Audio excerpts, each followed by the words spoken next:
саламатсызбы? Сиз кечиккенде эмне деп шылтоо айтасыз? Мен негизи кечикпегенге аракет кылам, бирок эсилип өтүрүп ошо кечигип калсам, алдабаганга аракет кылам, уктап калыптын. Көп учурда уктап калам, будильникти укпай калам. Ситуацияны түшүндүрүшкө аракет кылам. Көп учурда так кечикпейм бирок жумушка. Пробкага такалып калдым деп.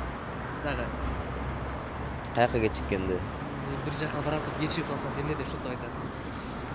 Кармалып калдым дейм. Пробкага такалдым. Ошол? Шыктоо табылат го дейм. Эмне деп айтат элеңиз кечигип калсаңыз? Иштерим чыгып калды дейм. Дагы Ошо.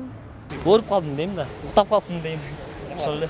Мен пробка болупту деп ошон ар нерсе көп болот да. Окуга келип алсам пробка. Всё. Эжеке жатап чыкты, ой жан пробка деп. Маршрутка кеч келип калды деп. дагы Болду. Кечикпейм да өзү негизи.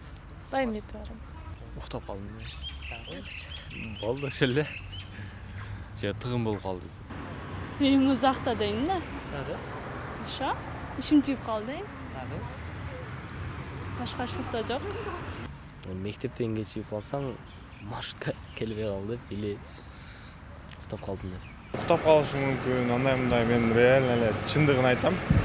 Жалган айтканды өзүм жаман көрөм. Ошол.